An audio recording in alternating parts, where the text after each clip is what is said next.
SSC 2025 তোমাদের জন্য কেমিস্ট্রির 100% কমন উপযোগী সুপার সাজেশন, যেখান থেকে কমন আসবেই আসবে।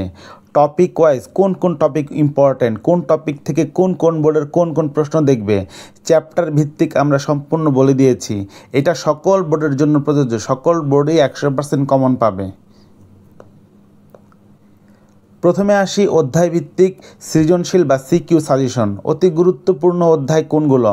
অতি গুরুত্বপূর্ণ অধ্যায় সবার প্রথমে 4, 5, 6, 7, 8, 10, 11 এই অধ্যায়গুলো পড়ে আসবে। এগুলো হচ্ছে সবচেয়ে গুরুত্বপূর্ণ সৃজনশীলের জন্য। এখান থেকে 1, 2, 3, 4, 5, 6 এই 6টা অধ্যায় থেকে তুমি তোমার কাঙ্ক্ষিত 5টা সৃজনশীল প্রশ্ন পাবেই পাবে। তাই সবার প্রথমে 5টা সৃজনশীলের জন্য এই অধ্যায়গুলো পড়ার চেষ্টা করবে। তারপরে হচ্ছে এই অধ্যায়গুলো পড়বে, তারপর কম গুরুত্বপূর্ণ অধ্যায় এগুলো। তো প্রথমে এই অধ্যায়গুলো কোনোভাবেই মিস করে যাবে না। এই অধ্যায়গুলো প্রথমে পড়া শেষ হলে তারপর এই অধ্যায়গুলো পড়বে। এটা হচ্ছে অধ্যায়ভিত্তিক সৃজনশীলের জন্য সিকিউর জন্য সাজেশন। অতি দুর্বল শিক্ষার্থীদের জন্য, যারা অনেক দুর্বল তারা হচ্ছে 2, 3, 4, 5, 6 এই অধ্যায়গুলো পড়তে পারো। অথবা তোমাদের কাছে 2 থেকে 12 পর্যন্ত যে অধ্যায়গুলো সহজ লাগে সেই সকল অধ্যায় থেকে 5টা অধ্যায় তুমি পড়বে। যেই 5টা অধ্যায় তোমার কাছে ভালো লাগে সেই 5টা অধ্যায় তুমি পড়বে। তাই তুমি যেহেতু দুর্বল, তোমার কাছে যেটা ভালো লাগে তুমি সেটাই পড়বে, সেই 5টাই পড়বে। প্রথমে 5টা পড়ার পর এক্সট্রা তুমি আরও 2টা চ্যাপ্টার সেফ সাইডের জন্য পড়তে পারো, কিন্তু প্রথমেই 5টা পড়বে। তো আমরা এখানে সহজ 5টা বলে দিয়েছি। তুমি চাইলে হচ্ছে উপরের যে গুরুত্বপূর্ণ অধ্যায়গুলো দিয়েছিলাম সেগুলো পড়তে পারো, আর তোমার কাছে যদি এগুলো সহজ লাগে তুমি এগুলো পড়তে পারো, তোমার ইচ্ছা। অধ্যায়ভিত্তিক সাজেশন এমসিকিউর জন্য, এমসিকিউর জন্য সবচেয়ে গুরুত্বপূর্ণ অধ্যায়গুলো হচ্ছে এগুলো হচ্ছে সবার আগে গুরুত্বপূর্ণ। এই অধ্যায়ের এমসিকিউগুলো সবার আগে পড়ে ফেলবে, তারপর এগুলো পড়বে, তারপর এই অধ্যায়গুলো পড়বে। সবার আগে এই অধ্যায়গুলো পড়তে হবে। এমসিকিউর জন্য মোটামুটি সবগুলো অধ্যায়ই পড়া লাগে। তারপরে হচ্ছে সবচেয়ে বেশি এমসিকিউ আসে যেই অধ্যায়গুলো থেকে, সেই অধ্যায়গুলো এখানে দেওয়া আছে। কেমিস্ট্রি প্রিপারেশনের আগে কিছু কথা, গুরুত্বপূর্ণ কথা, এগুলো আগে একটু বুঝে নাও। আগে বুঝে তারপর প্রিপারেশন নাও। দেখো, বিগত বছরের প্রশ্নগুলো তুমি বিশ্লেষণ করবে। বেশি প্রশ্ন বিশ্লেষণ করা লাগবে না। 2024 সালের প্রশ্নটা তুমি ভালো মতন একটু দেখে আসো। সকল বোর্ডে যতগুলো বোর্ড আছে সেই সবগুলো বোর্ডের তুমি 2024 সালের প্রশ্নটা যদি একটু দেখো, তুমি দেখবে যে একটা অধ্যায় থেকে সম্পূর্ণ প্রশ্ন আসে না। কিছু কিছু অধ্যায়ের ক্ষেত্রে দেখা গেছে যে 2টা অধ্যায় মিক্স করে আসে। কিছু কিছু অধ্যায়ের ক্ষেত্রে 2টা অধ্যায় মিক্স করে আসে। একটা অধ্যায় থেকে সম্পূর্ণ প্রশ্ন দেয়, আবার অনেক সময় একটা অধ্যায় থেকে সম্পূর্ণ প্রশ্ন দেয় না। 2টা অধ্যায় থেকে একটা মিক্স করে একটা প্রশ্ন দেয়। তুমি 2024-এর প্রশ্নটা একটু ভালো করে দেখে আসলেই এই জিনিসটা ভালো করে লক্ষ্য করবে। তাহলে করণীয় কি? তাই যদি সম্ভব হয় তাহলে সম্পূর্ণ কোনো অধ্যায় বাদ দিয়ে দিবে না। আছে না যে কোনো একটা অধ্যায় তুমি সম্পূর্ণই বাদ দিয়ে দিলা, যে অধ্যায়টা আমি পড়বই না, এই জিনিসটা করবে না। সম্পূর্ণ অধ্যায়টা না বাদ দিয়ে প্রতিটা অধ্যায়ের, তুমি যদি সম্পূর্ণ অধ্যায়টা নাও পারো, অন্তত ওই অধ্যায়ের গুরুত্বপূর্ণ টপিকগুলো পড়বে। সম্পূর্ণ অধ্যায় বাদ না দিয়ে ওই অধ্যায়ের, যে অধ্যায়টা তোমার কাছে কঠিন লাগে সেই অধ্যায়ের যদি গুরুত্বপূর্ণ টপিকগুলো থাকে অন্তত সেই টপিকগুলো পড়বে। সম্পূর্ণ অধ্যায় বাদ দেওয়াটা একটু বোকামি হবে, কারণ প্রশ্ন বিশ্লেষণ করলে এটা দেখা যায় যে মিক্স আপ করে আসে। এখন তুমি একটা অধ্যায় কঠিন লাগে, এখন তুমি কি করবে? যে অধ্যায়টা বাদ দিতে চাও সেই অধ্যায়ের গুরুত্বপূর্ণ টপিকগুলো পড়বে। এখন কোনো টপিক দেখবা যে গুরুত্বপূর্ণ টপিকটা তোমার কাছে সহজ লাগলো, যেই টপিকটা সহজ লাগলো সেটা পড়বে। আর যদি ওই অধ্যায়ের যে অধ্যায়টা তুমি বাদ দিতে চাও সেই অধ্যায়ের যেই টপিকগুলো একটু বেশি কঠিন লাগে, কিছুতেই মনে রাখতে পারছো না, কিছুতেই তোমার ভালো লাগতেছে না, তুমি এগুলো পারতেছো না, তাহলে সেই সবচেয়ে কঠিন টপিকটা বাদ দিয়ে দিবে। কঠিন টপিকটা বাদ দিয়ে দিবে, অন্তত সহজ গুরুত্বপূর্ণ টপিকটা পড়বে। কঠিন টপিকটা বাদ দিয়ে দিবে, সহজ গুরুত্বপূর্ণ টপিকটা অবশ্যই পড়বে। তাই আমাদের হচ্ছে একটা সাজেশন যে সম্পূর্ণ অধ্যায় বাদ দেওয়া উচিত না। গুরুত্বপূর্ণ কিন্তু সহজ, গুরুত্বপূর্ণ কিন্তু সহজ ওই টপিকগুলো অন্তত পড়ে যাওয়া উচিত। তাহলে তুমি দেখবে সম্পূর্ণ 5টা সিকিউর তোমার একবারে সুপার কমন পড়ে যাবে। সম্পূর্ণ তুমি ভালোভাবে 5টা সিকিউ অ্যান্সার করতে পারবে। এবার আসি অধ্যায়ভিত্তিক সাজেশনের ক্ষেত্রে। দ্বিতীয় অধ্যায় পদার্থের অবস্থা, দ্বিতীয় অধ্যায় পদার্থের অবস্থা একেবারে সহজ সহজ কিছু টপিক আছে, যেমন তাপীয় বক্ররেখার গ্রাফ। এই যে এরকম যখন গ্রাফগুলো থাকবে, এরকম গ্রাফগুলো থাকে, এরকম গ্রাফগুলো থাকে, এই বক্ররেখার গ্রাফগুলো ইম্পর্ট্যান্ট।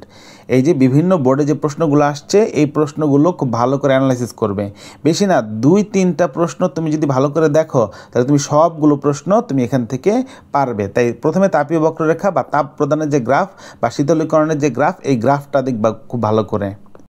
এবার ওই অধ্যায়ের টপিক 2, ঊর্ধ্বপাতিত পদার্থের তাপীয় বক্ররেখা। নর্মাল বস্তুর তাপীয় বক্ররেখা কি হয়, এইভাবে করে এইভাবে উঠে, এইভাবে করে আবার এইভাবে উঠে। আর ঊর্ধ্বপাতিত বস্তুর ক্ষেত্রে সম্পূর্ণটা উঠে কঠিন থাকে, কঠিন থেকে সম্পূর্ণ বাষ্পে পরিণত হয়। এই যে ব্যতিক্রম বা কীভাবে হয়, এই জিনিসগুলো একটু দেখবে। এটা 2টা বোর্ডে এসেছে, এই প্রশ্নগুলো পড়বে। টপিক 3 ইম্পর্টেন্ট হচ্ছে ব্যাপনের হারের কিছু ম্যাথ আছে, বা ব্যাপনের হারের ক্ষেত্রে বলে কোন গ্যাসের ব্যাপন হয় বেশি। এই প্রশ্নগুলো খুব ইম্পর্ট্যান্ট। রিসেন্টগুলো আগে ভালো করে পড়বে, তারপর বাকিগুলো দেখবে। রিসেন্টগুলো পড়লেই 1-2টা প্রশ্ন সলভ করলে তুমি বাকিগুলো পেরে যাবে। ব্যাপনের হারের একটা ম্যাথের মতন আসে, তুমি যদি ম্যাথ না পারো তাহলে নর্মালি প্রশ্নটা অ্যান্সার করবে যে কোন গ্যাসের ব্যাপনের হার বেশি বা কোন গ্যাসটা দ্রুত ছড়িয়ে পড়বে। কোন গ্যাসের ব্যাপনের হার বেশি, এই টপিকগুলো থেকে প্রশ্ন আসে। রিসেন্ট 1-2টা বোর্ড যদি সলভ করো, বাকিগুলো তুমি এমনি পারবে। প্রথম 2-3টা 23-24 ভালো করে সলভ করবে, তারপর বাকিগুলো প্রশ্নটা অ্যানালাইসিস করে ভালো করে দেখবে যে উত্তরটা কীভাবে তুমি লিখবে, কীভাবে প্রশ্নটা আসলো। পরে 4 নম্বর টপিকটা হচ্ছে পদার্থের অবস্থার পরিবর্তনের উপর গতিতত্ত্বের সাহায্যে ব্যাখ্যা। তুমি গতিতত্ত্বের সাহায্যে ব্যাখ্যা, এই 3টা বোর্ড আসছে, একটু ব্যাখ্যাটা পড়বে যে কঠিন পদার্থর কঠিন অবস্থা, তরল অবস্থা, গ্যাসীয় অবস্থার এই পরিবর্তনটা গ্যাসের গতিতত্ত্বের সাহায্যে কীভাবে ব্যাখ্যা করবে। এই 3টা প্রশ্ন একটু বর্ণনামূলক মুখস্থ টাইপের, একটু লিখিত পরীক্ষা প্রশ্ন, একটু পড়ে নিবে। তো এখান থেকে আমি আবারও বলি, 1 নম্বর টপিক গ্রাফটা অনেক ইম্পর্ট্যান্ট। 1 আর 2 মিলিয়ে গ্রাফের যে প্রশ্নগুলো আসে, এই গ্রাফটা খুব ভালো করে পড়বে। 3 নম্বরে হচ্ছে খুব সুন্দর করে ব্যাপনের হারটা ভালো করে শিখে যাবে, ব্যাপনের হার এইটা ভালো করে শিখে যাবে। আর এই 4 নম্বর টপিকটা, এটা হচ্ছে মুখস্থ গতিতত্ত্বের, একটু লেস ইম্পর্ট্যান্ট। তুমি অবশ্যই গ্রাফ পড়বে, অবশ্যই পড়বে এবং ব্যাপনের হারটা ভালো করে পড়ে যাবে। তৃতীয় অধ্যায় পদার্থের গঠন। তৃতীয় অধ্যায় পদার্থের গঠন থেকে ইম্পর্ট্যান্ট কী কী প্রশ্ন। টপিক 1, ইলেকট্রনের কৌণিক ভরবেগ mvr = nh/2π। এই টপিক থেকে বিভিন্ন অঙ্ক আসছে। এই জায়গায় বিভিন্ন অঙ্কগুলো একটু দেখবে, যদি সম্ভব হয় বিভিন্ন স্কুলের টেস্টের পরীক্ষার প্রশ্নগুলো একটু দেখবে। ভরবেগের যে সূত্রটা বললাম এই রিলেটেড আরও কিছু ম্যাথ আসে, E = hf, এই কয়েকটা ছোট ম্যাথ আছে, এগুলো একটু দেখে নিবে, টেস্ট পরীক্ষা বিভিন্নটাতে আসছে। তো এই অধ্যায়ে প্রথম হচ্ছে ভরবেগ, এই রিলেটেড কিছু ম্যাথ আছে, এই প্রশ্নগুলো ভালো করে পড়ে নিবে। তারপর এই অধ্যায়ে আরেকটা ব্লকবাস্টার টপিক হচ্ছে ব্যতিক্রমী ইলেকট্রন বিন্যাস। ক্রোমিয়াম, কপার, আর্জেন্টাম, এই মৌলগুলোর ইলেকট্রন বিন্যাস একটু ব্যতিক্রম। এই ব্যতিক্রমী ধর্মী ইলেকট্রন বিন্যাসটা পড়বে। কেন ব্যতিক্রম, কীভাবে ব্যতিক্রম, কারা কারা ব্যতিক্রম, খুব ভালো করে পড়বে। এই বোর্ডের প্রশ্নগুলো আসছে এই টপিকটা থেকে। এরপরে হচ্ছে টপিক 3। টপিক 3তে হচ্ছে প্রকৃতিতে আইসোটোপের শতকরা পরিমাণ বা ভর নির্ণয়। ওই যে ক্লোরিনের হচ্ছে 35%, 30%, 70%, 75%, এরকম পার্সেন্ট দিয়ে আইসোটোপের শতকরা পরিমাণ এবং সেখান থেকে আপেক্ষিক পারমাণবিক ভর নির্ণয়ের প্রশ্নগুলো আসে। এই টপিকটাও পড়বে। রিসেন্ট 1-2টা প্রশ্ন পড়লে তুমি বাকিগুলো দেখবে পারবে। 2-1টা প্রশ্ন এখানে আছে একটু বেশি কঠিন, ওই অঙ্কগুলো করবে আর বাকিগুলো দেখবে। 2টা বা 3টা অঙ্ক আছে একটু ক্যালকুলেশন জটিল, ওই 2টার ক্যালকুলেশনটা একটু ভালো করে শিখবে। এরপর হচ্ছে টপিক 4, আপেক্ষিক পারমাণবিক ভর থেকে একটি পরমাণুর ভর দেওয়া থাকবে, একটি পরমাণুর ভর থেকে আপেক্ষিক পারমাণবিক ভর বা অণুর ভর বা আপেক্ষিক আণবিক ভর, এরকম এই প্রশ্নগুলো তুমি হচ্ছে এই বোর্ডের আসছে। এই প্রশ্নগুলো খুব ভালো করে পড়বে, এই টপিক থেকে আসছে। এরপর হচ্ছে টপিক 5। এই টপিক 5 হচ্ছে ব্লকবাস্টার সুপারস্টার ইম্পর্ট্যান্ট। এই টপিকটা ব্লকবাস্টার সুপারস্টার ইম্পর্ট্যান্ট। তোমাদের বইয়ে একটা ছক আছে, ওই ছকটা থেকে বিভিন্ন প্রশ্ন আসে, ওই ছকটা রিলেটেড যত প্রশ্ন আছে সেগুলো পড়বে। প্রধান শক্তি স্তর, উপস্তর, ইলেকট্রন বিন্যাস, টোয়েন স্কোয়ারের সূত্র, এই টপিকটা থেকে আসে। এই টপিকটা খুব ভালো করে পড়বে। তোমাদের কেমিস্ট্রি মূল বই থেকে যে উপস্তরের ধারণা, এই যে এল এর মান, ডি এর মান বের করে অরবিটাল হিসাব করা, এই জায়গাটা থেকে এই যে প্রশ্নের কথা বলা হয়েছে। তারপর হচ্ছে এই যে এই চার্টটা খুব ভালো করে পড়ে যাবে, এখান থেকে প্রশ্ন আসবেই আসবেই আসবেই আসবেই আসবে। এই যে এইমাত্র যে টপিকটা বললাম এই চার্টের কথা বলা হয়েছে। তারপর হচ্ছে এখানে কিছু ইলেকট্রন বিন্যাসের নীতি আছে, এই ইলেকট্রন বিন্যাসের নীতিটা খুব ভালো করে দেখবে, এই ইলেকট্রন বিন্যাসের নীতিটার কথা বলা হয়েছে, ভালো করে এই টপিকগুলো দেখবে। এরপরে আসি এই যে টপিক 5-এর কথা বললাম, এই টপিকগুলো এখন যে বললাম এই টপিক থেকে প্রশ্নগুলোর কথা বললাম। এবার আসি টপিক 6। টপিক 6 হচ্ছে নিউক্লিয়াসের ভরের মাধ্যমে মৌলটা শনাক্তকরণ করতে হবে। টপিক 6-এ নিউক্লিয়াসের ভরের মাধ্যমে মৌলগুলো শনাক্ত করতে হবে। এই প্রশ্নগুলো খুব ভালো করে দেখবে, একটুখানি ভালো করে দেখে অল্প ছোট্ট করে করলেই দেখবে এই অঙ্কগুলো আসলে তুমি সহজেই পারবে। তারপরে হচ্ছে টপিক 7, এগুলো হচ্ছে রাদারফোর্ড বোর পরমাণু মডেলের ব্যাখ্যা, সাফল্য, সীমাবদ্ধতা, উপযোগিতা, পার্থক্যকরণ, তুলনা, এরকম পার্থক্যকরণ তুলনা, এই জিনিসগুলো তোমরা আগে থেকেই পারো, ছোটো ক্লাস 9 থেকে এগুলো পড়ে আসছো। এই বোর্ডের প্রশ্নগুলো খুব ভালো করে পড়লে তুমি এই টপিক থেকে প্রশ্নগুলো অ্যান্সার করতে পারবে। এরপর আসি 4র্থ অধ্যায়, ব্লকবাস্টার ইম্পর্টেন্ট অধ্যায়, পর্যায় সারণী। পর্যায় সারণী থেকে প্রশ্ন আসবেই আসবে, পর্যায় সারণী থেকে 4র্থ অধ্যায়ের প্রশ্ন। টপিক 1, পর্যায় সারণীতে মৌলের অবস্থান নির্ণয় আসবেই। বিশেষ করে রিসেন্ট প্রশ্নগুলো খুব ভালো করে দেখবে রিসেন্টগুলো, তারপরে বাকিগুলো সলভ করবে। অবস্থান নির্ণয় আসবেই, এত ইম্পর্ট্যান্ট। এই যে এখানে টপিক 1-এর প্রশ্নগুলো, এই যে এখানে এই পর্যন্তই সবগুলো প্রশ্ন প্রথমে 3-4টা সলভ করবে, তারপর বাকিগুলো দেখবে। তারপর হচ্ছে ইলেকট্রন আসক্তির এই ক্রমটা খুব ভালো করে দেখে যাবে। এই প্রশ্নগুলো রিসেন্টলি আসছে, 24 সালে অনেক জায়গা থেকে আসছে, মিক্স আপ করে আসছে, এগুলো খুব ভালো করে দেবে। ইলেকট্রন আসক্তির ক্রম,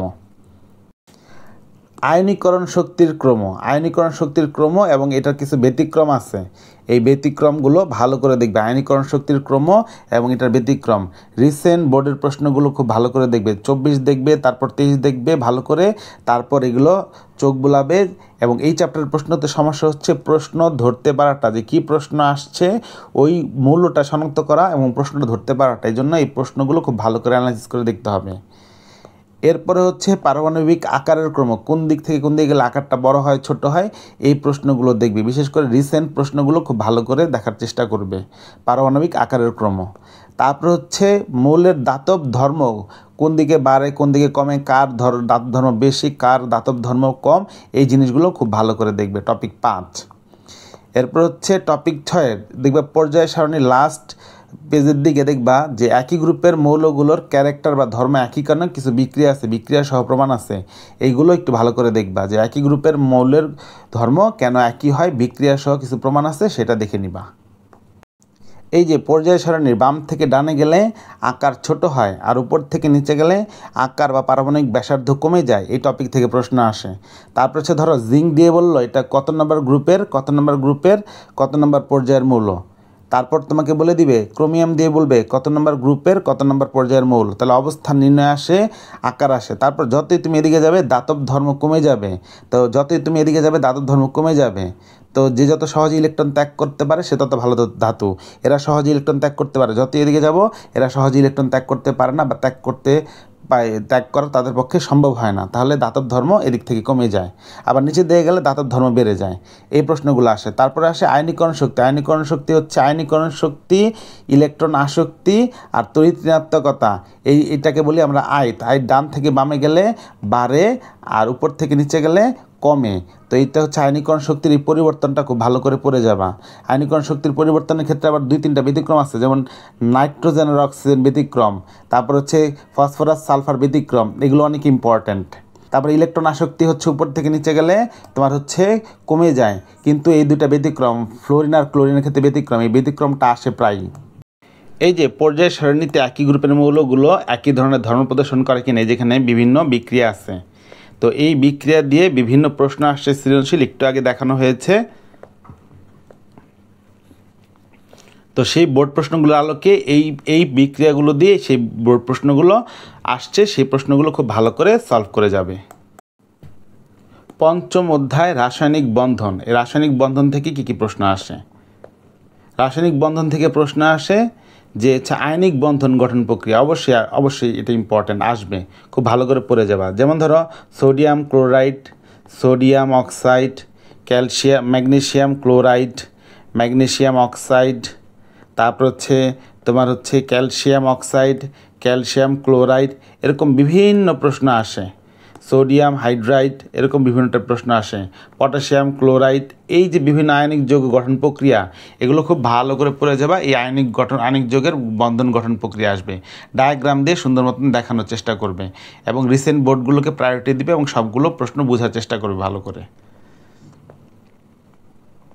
আয়নিক যৌগগুলো পানিতে দ্রবীভূত হয়, সমযোজী যৌগগুলো পানিতে দ্রবীভূত হয় না। কেন হয় না, কীভাবে হয় না, খুব ভালো করে দেখবে। ধরো সোডিয়াম ক্লোরাইড কেন পানিতে দ্রবীভূত হয়, ম্যাগনেসিয়াম ক্লোরাইড কেন পানিতে দ্রবীভূত হয়, কার্বন টেট্রাক্লোরাইড কেন পানিতে দ্রবীভূত হয় না, এরকম টাইপের বিভিন্ন প্রশ্ন আছে। এই প্রশ্নগুলো খুব ভালো করে পড়বে যে আয়নিক যৌগ পানিতে দ্রবীভূত হয়, সমযোজী যৌগগুলো পানিতে দ্রবীভূত হয় কেন। ধরো এই যে সোডিয়াম প্লাস, তাহলে এটা চারদিকে কী থাকবে, মাইনাস, এরকম করে তোমাদের বইতে দেখবা এরকম প্রশ্ন আছে, এরকম টাইপের আছে। এরকম করে এই চিত্রটা দিয়ে যে প্রশ্নটা আছে, এই প্রশ্নটা খুব গুরুত্বপূর্ণ, আসবেই আসবে, এত গুরুত্বপূর্ণ। তো এই যৌগগুলো এইগুলো কীভাবে পানিতে দ্রবীভূত হয়, এই প্রশ্নগুলো খুব ভালো করে দেখবে। এই যে বিভিন্ন বোর্ডে দেখছো কতবার আসছে, এগুলো মোস্ট ইম্পর্ট্যান্ট, আসবেই আসবেই আসবেই আসবেই আসবেই আসবেই আসবে, এত গুরুত্বপূর্ণ। এই প্রশ্নগুলো খুব ভালো করে পড়ে যাবে, এই প্রশ্নগুলো আসবে। এরপরে আসি অষ্টকের নিয়মের ব্যতিক্রম, একজন অষ্টক মানলেও অপরজন মানে না কেন, মৌলের পরিবর্তনশীল যোজনী, এই টপিকগুলো টপিক 3-এর অন্তর্ভুক্ত।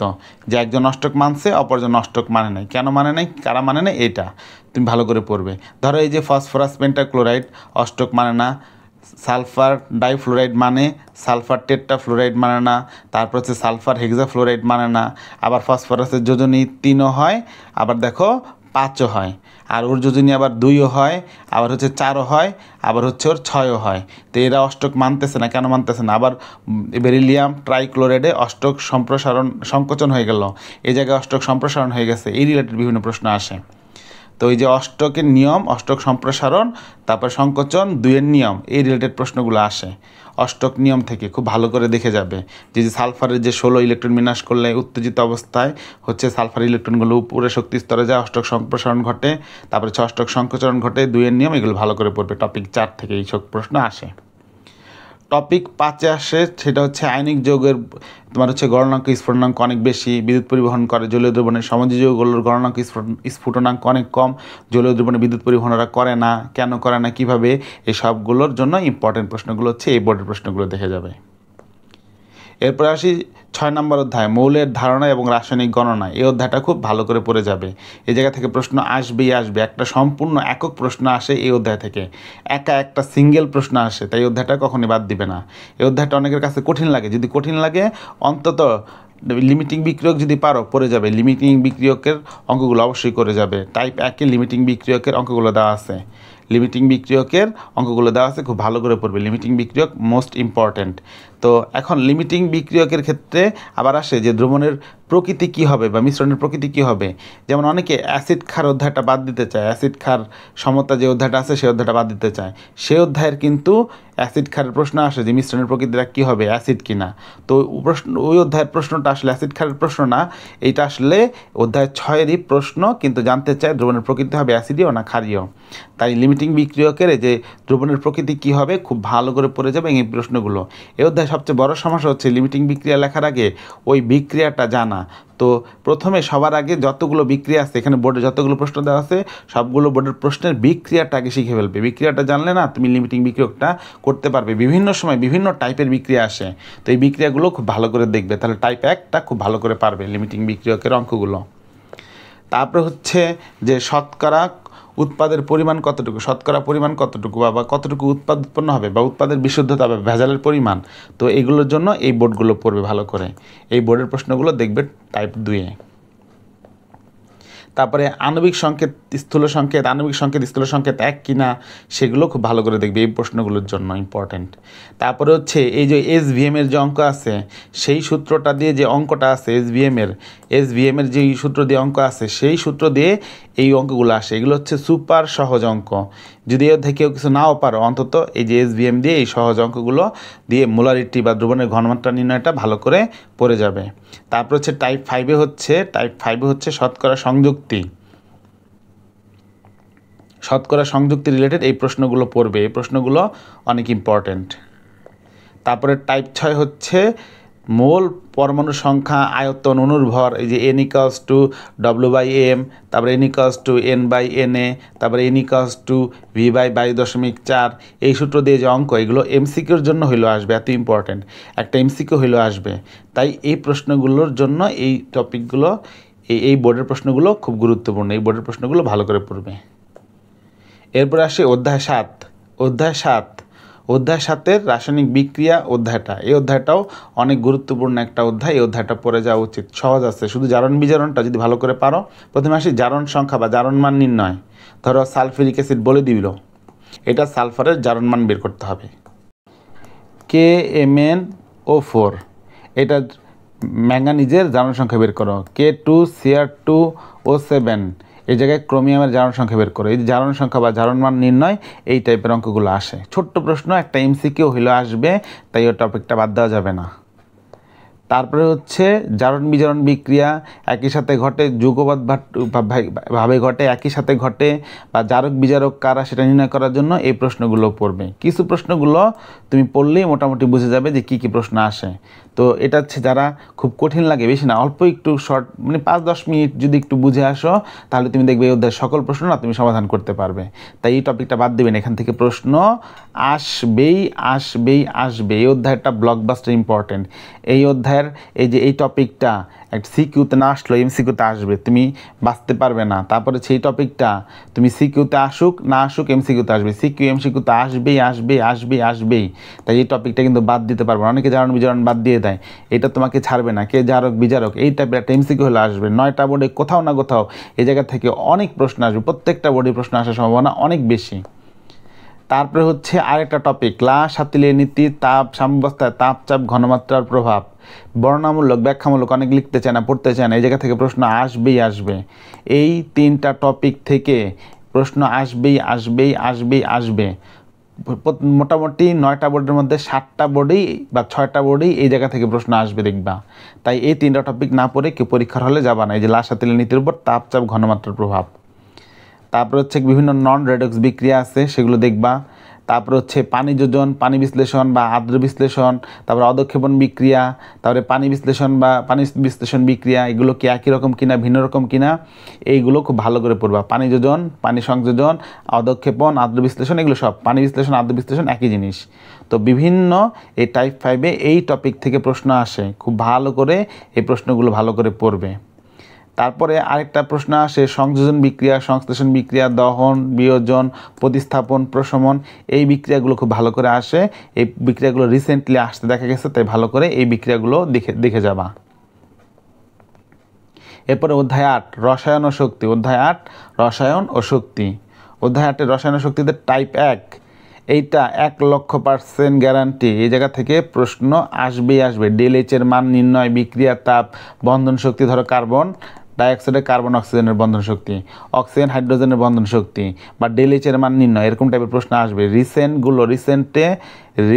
24 সালে যতগুলো প্রশ্ন আসছে সবগুলো ΔH এর অঙ্ক করতে হবেই, আসবে। টাইপ 1 এই জায়গা থেকে পড়বে। টাইপ 2 লবণ সেতুর ভূমিকা, গ্যালভানিক সেল, ডেনিয়াল কোষ, এটা দিয়ে বিদ্যুৎ উৎপাদন করা যায় কিনা, এই যে তোমার কোষটা, এই কোষটার থেকে তোমার হচ্ছে রাসায়নিক বিক্রিয়া, রাসায়নিক শক্তি কিসে রূপান্তর হয়? বিদ্যুৎ শক্তিতে রূপান্তর হয়। রাসায়নিক শক্তি এখানে বিদ্যুৎ শক্তিতে রূপান্তর হয়।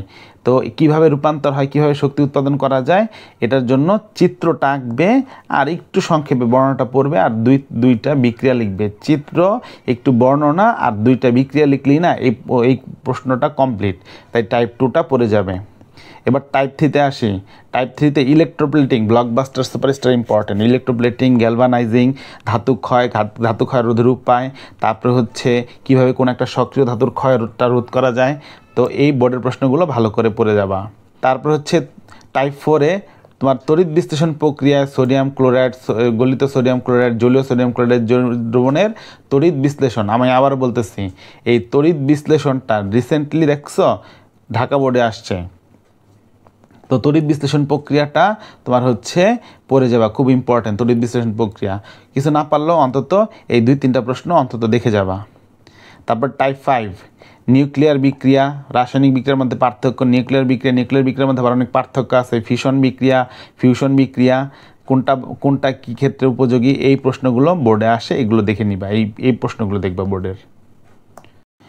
নবম অধ্যায় অ্যাসিড ক্ষার সমতা। এই অধ্যায়ের হচ্ছে যদি কেউ না পড়ে থাকো আগে, তাহলে এই অধ্যায়টা বাদ দিয়ে দিতে পারো। এই অধ্যায়ে শুধুমাত্র এমসিকিউর জন্য পড়তে পারো। তো টপিক 1-এ যে প্রশ্নগুলো আসছে, যে অ্যাসিড বৃষ্টির কারণ, পরিবেশের উপর ক্ষতিকর প্রভাব, এই বোর্ডের প্রশ্নগুলো একটু দেখবা। তারপরে টাইপ 2-তে কার্বন ডাইঅক্সাইড গ্যাস, তারপরে হচ্ছে কার্বনেট মূলক বা অম্লীয় মূলকের শনাক্তকরণ, এই লবণ শনাক্তকরণের জন্য এই বিক্রিয়াটা, এটা প্রশ্ন আসছে, এটা দেখবে, এটা ইম্পর্টেন্ট, এইটা ইম্পর্টেন্ট টপিক। তারপরে হচ্ছে পিএইচ রিলেটেড প্রশ্ন আসে, পিএইচ রিলেটেড এই প্রশ্নগুলো ইম্পর্টেন্ট, পিএইচের ম্যাথও আসে, এমসিকিউতে আসে। তারপর হচ্ছে ধরো যে অ্যান্টাসিড খায়, গ্যাস হইল, তো বিভিন্ন পেটের ব্যথার জন্য, এই ব্যথা নিরাময়ে প্রশমন বিক্রিয়ার জন্য এই যে এই বিক্রিয়াটা অনেক ইম্পর্টেন্ট, এই বোর্ডের প্রশ্নটা। তারপরে হচ্ছে পানির ক্ষরতা, অনেক ইম্পর্টেন্ট, এটা পড়ে যাবে, এটা সিকিউতে হোক এমসিকিউতে হোক আসবে, যে কীভাবে ক্ষরতা, তারপরে ফেনা উৎপন্ন হয় না কেন, তারপরে ক্ষর পানি কাকে বলা হয়, এগুলো ছোটো প্রশ্নের জন্য অনেক ব্লকবাস্টার ইম্পর্টেন্ট। তো এই পানির ক্ষরতাটা পড়ে যাবে ইম্পর্টেন্ট। আয়ন শনাক্তকরণ আসবে, অনেক ইম্পর্টেন্ট টপিক। আয়ন শনাক্তকরণ এই টপিকটা অনেক ইম্পর্টেন্ট, এমসিকিউ হোক সিকিউ হোক অনেক ইম্পর্টেন্ট। এই প্রশ্নটা এই দুটো বোর্ডের প্রশ্ন হইলেও অন্তত দেখে যাবা।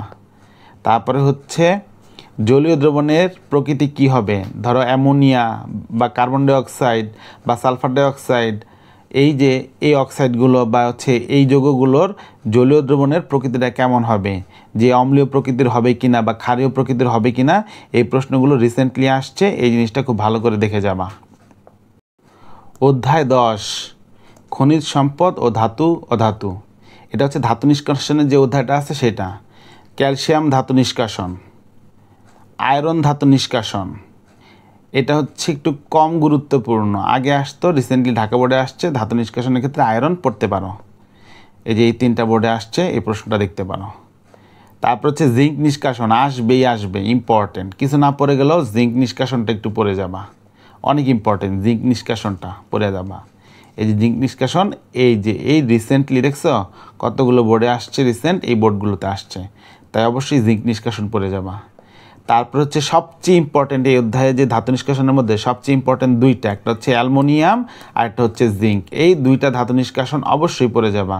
রিসেন্টলিও কিন্তু দেখো তো আইদার অ্যালুমিনিয়াম থেকে আসছে অথবা জিঙ্ক থেকে আসছে, জিঙ্ক অ্যালুমিনিয়াম খুবই ইম্পর্টেন্ট, পড়ে যাবা। তারপরে কপার ধাতু নিষ্কাশন, এই জায়গা থেকে প্রশ্ন আসছে, দেখছো মোটামুটি সব সাইড সব বোর্ড কভার করে ফেলছে এই 3টা ধাতু, জিঙ্ক, কপার, অ্যালুমিনিয়াম, এগুলো কিন্তু কভার করে ফেলছে। অ্যালুমিনিয়ামের মতন সিমিলার হচ্ছে সোডিয়াম, তারপরে হচ্ছে ক্যালসিয়াম, এগুলো কিন্তু তোমার হচ্ছে পটাশিয়াম, এগুলো সব কিন্তু অ্যালুমিনিয়ামের মতন কাছাকাছি, তাই একটা পড়লে সবগুলো পারা যাবে। তো কপারটাও কিন্তু রিসেন্ট বোর্ডে আসছে, তাই না পড়ে যাওয়া উচিত না। তারপরে যদি কারো ধাতু নিষ্কাশন ভালো না লাগে, তাহলে ওই যে লাস্টের তোমাদের এই অধ্যায় শেষে সালফিউরিক অ্যাসিডের কতগুলো প্রশ্ন আছে, এই প্রশ্নগুলো ভালো করে পড়ে যাবা। এই যে টপিক 6 সালফিউরিক অ্যাসিড প্রস্তুতি, অনেক অনেক অনেক অনেক অনেক ইম্পর্টেন্ট। এই যে এখানে একটা বোর্ড দেওয়া আছে, শুধু একটা বোর্ড না, এটার আলোকে আরও কিছু প্রশ্ন আছে। টপিক 7 এই যে অলিয়াম, তার মানে ওই যে আগেরটার সাথে কানেক্টেড, অলিয়াম সালফিউরিক অ্যাসিড প্রস্তুতি, এগুলো কিন্তু সব কাছাকাছি, তো এই সবগুলো পড়ে যাবা। কিচ্ছু না পারলাম তো সালফিউরিক অ্যাসিড এবং সালফিউরিক অ্যাসিড প্রস্তুতি এবং ওর যে 3টা ধর্ম আছে এগুলো ভালো করে পড়ে যাবা। প্রস্তুতি, সালফিউরিক অ্যাসিড, অলিয়ামের প্রস্তুতি অবশ্যই আসবে। তারপরে যে বললাম লাস্টে যে সালফিউরিক অ্যাসিডের জারক ধর্ম, নিরোধক ধর্ম, অ্যাসিড বা ও যে নিরোধন বা অ্যাসিড ধর্ম আছে, বা সালফার ডাইঅক্সাইড যে একটা নিরোধক অ্যাসিড তৈরি করা সম্ভব, এই টাইপের প্রশ্নগুলো অনেক ইম্পর্টেন্ট, আসবে। তাই কিছু না পড়লেও এই টপিকের প্রশ্নটা পড়ে যাবা, সালফিউরিক অ্যাসিড প্রস্তুতি এবং সালফিউরিক অ্যাসিডের এই 3টা ধর্ম মাস্ট।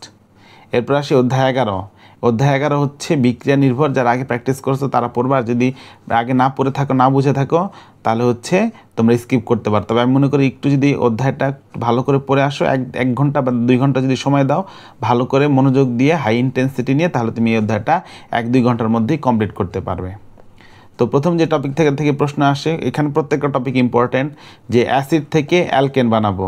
এই যে অ্যাসিড থেকে এই যে অ্যালকেন গ্রুপের সদস্য মিথেন, ইথেন, তোমার হচ্ছে এই প্রোপেন, এগুলো তোমার হচ্ছে বানাইতে হবে। তোমার হচ্ছে ধরো CH3 এটা হচ্ছে ইথেন বানাইতে হবে। আবার ধরো তোমার হচ্ছে CH2 এটা প্রোপেন, এই প্রোপেন বানাইতে দিবে। তো এরকম ইথেন, প্রোপেন, বিউটেন বানাইতে দিবে কি থেকে? জৈব অ্যাসিড থেকে। ধরো তোমাকে দিল ইথানোয়িক অ্যাসিড থেকে তোমাকে বানাইতে দিবে। তো এই জৈব অ্যাসিড থেকে অ্যালকেন, অনেক সহজ, একটুখানি পড়লেই পারবে। এই প্রশ্নগুলো এখান থেকে আসছে। তারপর অ্যালকিন থেকে অ্যালকোহল প্রস্তুতি, এই প্রশ্নগুলো বোর্ডে আসছে, এগুলো দেখবে। তারপরে অ্যালকোহল থেকে অ্যালকিন প্রস্তুতি, দেখো অ্যালকোহল থেকে অ্যালকিন থেকে অ্যালকোহল থেকে অ্যালকিন এই প্রশ্ন আসে, অ্যালকিন থেকে অ্যালকোহল এই প্রশ্ন আসে। তো বুঝতেই পারতেছি যে এই দুজন পরস্পরের সাথে অনেক সুন্দর করে সম্পর্কিত, তাই এই প্রশ্নগুলো ভালো করে পড়বে। তারপরে অ্যালকিন বা অ্যালকাইন থেকে জৈব অ্যাসিড প্রস্তুতি, এই প্রশ্নটাও অনেক ইম্পর্ট্যান্ট, বোর্ডে আসছে, এগুলো পড়বে। তারপরে টপিক 5 সহজের মধ্যে ইম্পর্টেন্ট, এই যে অ্যালকেনের ডাবল বন্ড আছে, এটা একটা অসম্পৃক্ততা। অ্যালকাইনের ট্রিপল বন্ড আছে, এটা একটা অসম্পৃক্ততা। এই অসম্পৃক্ততার পরীক্ষা, বেয়ার টেস্ট, ব্রোমিন টেস্ট বলি আমরা এটাকে। এই জিনিসগুলো খুব ভালো করে পড়বে, এই জায়গা থেকেও প্রশ্ন আসছে রিসেন্টলি, তার মানে এই টপিকটা বাদ দেওয়া যাবে না। অনেক প্রশ্ন আছে প্রিভিয়াস ইয়ারে, তো রিসেন্ট এই 2টা প্রশ্ন ভালো করে দেখলে তুমি বাকি সবগুলো পারবে। তারপর হচ্ছে পলিথিন, পলিপ্রোপিন পরিবেশের জন্য ক্ষতিকর। তারপর হচ্ছে এগুলোর প্রস্তুতির যে বিক্রিয়াগুলো আছে, প্রস্তুতি কিন্তু অনেক আসছে, রিসেন্ট বোর্ডে অনেক আসছে, তাই এই প্রস্তুতিগুলো খুব ভালো করে পড়বে। অনেকবার আসছে এই প্রস্তুতিগুলো, রিসেন্ট বোর্ডগুলো দেখো অনেকবার আসছে। তারপর হচ্ছে অ্যালকোহল প্রস্তুতি, গাজন প্রক্রিয়ায় অ্যালকোহল প্রস্তুতি খুব ইম্পর্ট্যান্ট, এটা পড়ে যাবে। এই যে এখানে 4টা প্রশ্ন দেওয়া আছে বোর্ডের। তারপর হচ্ছে অধ্যায় 12 আমাদের জীবনের রসায়নটা থেকে কি প্রশ্ন পড়বে। সাবান যে ময়লা পরিষ্কার করে, এই সাবান ময়লা পরিষ্কার কৌশল অনেক ইম্পর্ট্যান্ট। কিছু যদি না পড়ে যায়, অধ্যায় কয়েকটা টপিকের নাম বলে দিব, এটা পড়বে। সাবানের ময়লা পরিষ্কার কৌশল, তারপরে সাবানের অতিরিক্ত ব্যবহারের ক্ষতি, একইভাবে ডিটারজেন্ট প্রস্তুতি এবং ডিটারজেন্ট কীভাবে সাবানের থেকে কার্যকর, এবং এই ডিটারজেন্ট কীভাবে ময়লা পরিষ্কার করে, এইটার জন্য এই বোর্ডের প্রশ্নগুলো দেখবে। এরপর এই চ্যাপ্টারে ছোটো মরিচ বড় ধামাকা অনেক ইম্পর্ট্যান্ট। ব্লিচিং পাউডার, এই ব্লিচিং পাউডার রিলেটেড যা আছে সব পড়বে, আসবে একটা এমসিকিউ হইলে আসবে, এত ইম্পর্ট্যান্ট ব্লিচিং পাউডার। তো ব্লিচিং পাউডারে যা আছে, এখানে যে ব্লিচিং পাউডার এই প্রশ্নগুলো আসছে বোর্ড থেকে, ব্লিচিং পাউডার প্রস্তুতির এই প্রশ্ন আসছে, ব্লিচিং পাউডারের জীবাণু ধ্বংস পরিষ্কার কৌশল এগুলো আসছে, এগুলো ব্লিচিং পাউডার রিলেটেড যা আছে তা পড়বে। তো আরেকটা টপিক, সেটা হচ্ছে রিসেন্টলি অনেকবার আসছে, অনেকগুলো বোর্ডে আসছে, রিসেন্টলি আসছে ইউরিয়া সার প্রস্তুতি, ইউরিয়া সারের তোমার হচ্ছে গুরুত্ব, শিল্পক্ষেত্রে, কৃষিক্ষেত্রে ইউরিয়া সার। পড়ার রুটিনটা কি হবে? এই পড়ার রুটিনটা হবে, ধরো সকালে তুমি পড়লা 3 থেকে 4 ঘন্টা, দুপুরবেলা 3 থেকে 4 ঘন্টা, বিকাল বা সন্ধ্যায় 3 থেকে 4 ঘন্টা, রাতের বেলা 3 থেকে 4 ঘন্টা। তো এই 3-4 ঘন্টা করে স্লট করব, তাহলে 4 ঘন্টা করে পড়লে মোটামুটি 16 ঘন্টা। আর তুমি যদি একটু কম পড়তে পারো, তাহলে 3 ঘন্টা করে স্লট ধরলে 12 ঘন্টা। এই 12 ঘন্টা তুমি কিভাবে পড়বে? 2 ঘন্টা সিকিউ পড়বে, 1 ঘন্টা এমসিকিউ পড়বে। কারো যদি বেশি পড়তে চাও, 2 ঘন্টা সিকিউ, 2 ঘন্টা এমসিকিউ পড়বে। আবার এখানে 3 ঘন্টা সিকিউ, 1 ঘন্টা এমসিকিউ পড়তে পারো। আবার 2 ঘন্টা সিকিউ, 1 ঘন্টা এমসিকিউ, 1 ঘন্টা মেইন বুক, এইভাবে পড়তে পারো। এইভাবে তুমি যদি পড়ো, তাহলে তোমার পড়াটা শেষ হয়ে যাবে। যেহেতু কেমিস্ট্রিতে সময় কম, তাই চেষ্টা করবে হাই ইন্টেন্সিটি নিয়ে পড়ার জন্য। এবং কিভাবে পড়ব? প্রথমে প্রশ্নটা ভালো করে বুঝবে। কেমিস্ট্রিতে প্রশ্ন বোঝাটা সবচেয়ে বড় সমস্যা, প্রশ্নটা ভালো করে বুঝবে। তাই যে কোনো সৃজনশীল সলভ করার সময় সবার প্রথমে প্রশ্নটা ভালো করে বুঝবে, সেই অনুযায়ী অ্যান্সারটা কি হয়। প্রশ্ন ধরতে পারাটা অনেক টাফ, এবং সেই অনুযায়ী অ্যান্সারটা কী হয় সেটা বুঝবে এবং বুঝে সেটা পড়বে। যদি একান্তই কঠিন লাগে শর্ট করে লিখবে, শর্ট করে খুব সুন্দর করে শর্ট করে অল্প কথায় একটু লেখার চেষ্টা করবে। তবে যেহেতু সময় কম এত লেখার টাইম পাবে না, তাহলে সেই অনুযায়ী তুমি প্রশ্নটা অনুযায়ী অ্যান্সারটা কীভাবে বুঝবে পড়বে। এবং এখানে প্রতিটা প্রশ্নে খুব বেশি সময় নষ্ট করা যাবে না। এবং শুরুতে আমি কিছু গুরুত্বপূর্ণ কথা বলেছি, সেটা যদি না শুনে আসো একটু শুনে আসো, 2 মিনিট হয়তো বা সময় লাগবে। 24 সাল এবং 23 সালের প্রশ্নটা তুমি খুব ভালো করে যদি পড়ো, বাকি বিগত বছরের প্রশ্নগুলো দেখবা খুব সহজ হয়ে গেছে, সেগুলো আর বেশি সময় নষ্ট করা লাগবে না। কিন্তু সেগুলোতে কিন্তু তোমাকে চোখ বোলাতে হবে। পিছনে যে প্রশ্নগুলো আমি সাজেশন দিয়েছি সেগুলো দেখতে হলেও চোখ বোলাবে।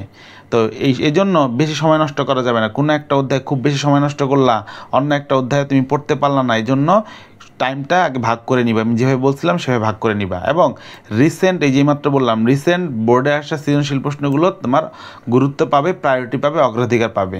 এবং প্রশ্নটা মোটামুটি তুমি দেখবা 24 সালের প্রশ্নটা খুব ভালো করে দেখে আসো, 23 সালের প্রশ্নটা দেখে আসো। বেসিক থেকে প্রশ্ন আসছে, একবারে বেসিক এবং ইম্পর্টেন্ট প্রশ্ন থেকে প্রশ্ন আসছে। এবং এই বছরও এরকম টাইপের প্রশ্ন হবে, তুমি শিওর থাকো।